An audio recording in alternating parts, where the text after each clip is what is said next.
tes nih, gitu tes. Kalau gue tanya gitu, itu undang-undang perampasan aset itu buat ngerampas asetnya koruptor atau masyarakat? Petes lu udah wakilin penonton. Kalau saya sih untuk merampas uang masyarakat yang diambil. Tapi kan kesannya kan ngomongin narasi yang dibangun. Iya, uangnya dia. Kenapa perlu ada undang-undang perampasan aset? Karena selama ini untuk menghindari, untuk mencegah korupsi. Iya. Kita kelemahannya nggak punya undang-undang itu kan kira-kira gitu. Iya. Makanya itu narasi yang dibangun. Itu semua narasi. Padahal kalau kita ngomong fair, banyak koruptor hartanya ditangkap tuh, diambil, disita. Kemana tuh? Artinya nggak butuh undang-undang perampasan aset dong. Jadi kalau kita alasan orang banyak korupsi di Indonesia karena undang-undang perampasan asetnya itu belum ada, makanya orang pada berani korup. Ya nggak masuk. Kan gitu kan? Nggak masuk kalau nggak cocok dong. Iya. Undang-undang tipikor, tindakan pidana pencucian uang, semua udah mengatur, terbukti dirampas asetnya. Oke. Jadi undang-undang itu apa? Jangan-jangan begitu negara boros, nggak efisien, duit nggak cukup, ngejar-ngejar pajak orang disuruh paksa buktiin pajak dari mana, nggak bisa bayar, bisa dirampas asetnya. Oh, jadi bisa kenanya ke rakyat. Jadi hati-hati loh. Iya, bisa pisau bermata dua. Iya dong. Lagi sekarang buat apa sih undang-undang perampasan aset? Kalau aset koruptor udah pasti bisa disita kok. Kan udah ada kan tindakan pidana pencucian uang, tipikor. Buktinya yang baru-baru waktu ketangkap, mobilnya ketemu juga disita. Nggak butuh tuh undang-undang perampasan aset. Saya mau nanya yang terbaru, Pak Nadiem. Ya. Ini kalau terbukti, ambil dong. Nah, kalau menurut saya nih, kalau saya jadi menteri pendidikan saja, misalnya waktu itu Jokowi, gua disuruh jadi menteri pendidikan, nah, misalnya nih, gue pikir kalau yang gue dengar di media ya, gue pun akan beli Chromebook. Oke. Jujur nih, kenapa gue akan beli Chromebook? Ini gue nggak mau. Nanti di sidang buktikan lah proses salah Ya, di itu mana kan urusan ya. di sidang ya. Tapi kalau yang dibangun, Ini kan menurut keyakinan Pak Ahok ya. Lucu banget. ya dong, gue udah belajar dari hakim sama si Iya. Panji kan. Oke.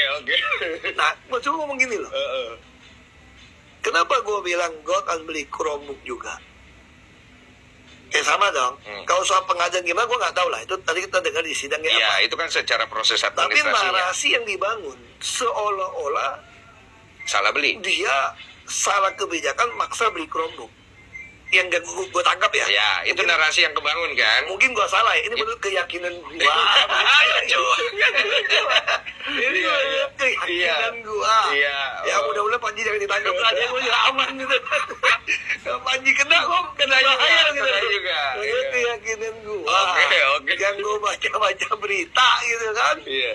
Ini Panji yang ngajarin nih. Oke. Nah, terus dulu waktu gue jadi bupati, gue cerita nih, kenapa gue pikir gue akan lakuin yang sama.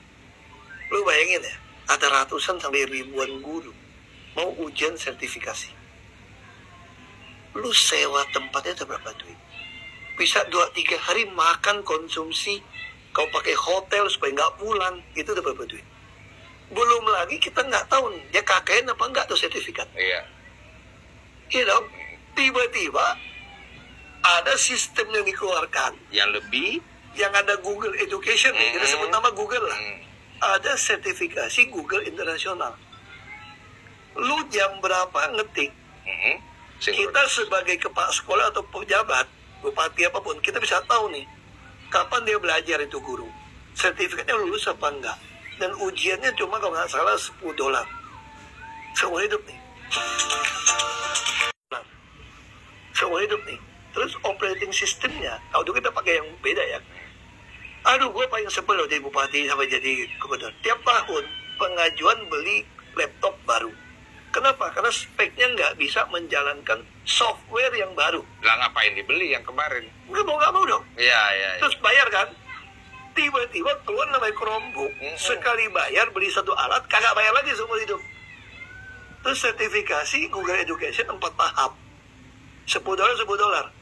Gue bisa kontrol guru, gue bisa kontrol murid, gak bisa buka portal, gak bisa di online, gue bisa kasih pesan ke mereka, dan barang relatif murah. Oke. Jadi kalau gua pribadi nih, Iya. kalau gua jadi menteri pendidikan, gua pasti akan pakai sistem ini. Kecuali ada keluhan namanya tetrabook atau apa, Yang lebih nih. lebih murah, lebih canggih, ya gua akan pindah. Oke. Tapi kalau sampai saat itu yang ada hanya itu, ya gua pilih dong. Lo belinya gimana? Gua juga lakuin di Jakarta juga begitu. Gua beli di LKPP dong, e-katalog, nggak usah tender. Ya. Yang penting harga yang termurah kan. Makanya gua nggak gitu ngerti ya kasus ini. Ada sih gua dengar gitu memperkaya orang. Ya, itu saya dengar juga. Terus ada gua dengar isu gini juga. Itu Google kan beli sahamnya Goto. Gua dengar Saya juga dengar, Pak. ada ini nggak apa-apa belak-belakan Iya. juga ngomong. Ada saham Goto gitu loh. Terus gua pikir ya, gua pengusaha. Google ini kan miliar dolar punya company. Iya. Masa sih dia mau main-main urusan Ya. beli Chromebook gitu kecil di Indonesia gitu loh. Dia bisa kena sanksi di Amerika, bisa kena sanksi. Ini logika yang menurut gue ya, Google nggak mungkin gendeng. Terus gue pengen, sekarang kan gampang nih, mau buka notebook LM, cari sos. Ya, udah ada kan. AI nih. Kita udah bisa. Gue juga pengen tahu juga nih. Ini anak orang kaya satu, ini orang pinter kok jadi sial banget. Kalau nggak jadi menteri malah tiong-tiongnya dia nih. Nah, terus ada yang bilang, lu ngapain itu cuma sombong rasanya. Bukan soal itu, kita bukan sombong, nggak sombong pribadi, kamu lu. Kita ngomong keadilan dong. Kita kalau lu nggak mau belain keadilan, gue bilang, satu hari ketidakadilan akan nyampak ke tempat lu juga. Saya cek, loh, sahamnya juga biasa dong. Sebelum Nadiem jadi menteri, Google udah lihat ini platform bagus. Jujur aja nih, gua aja beli itu saham lagi turun. Kenapa? Karena gue pikir ini bisnis yang masa depan canggih nih. Mana sih ada bisnis kayak nggak pakai modal banyak, cuma hubungin ini barang, terus valuasi gitu tinggi.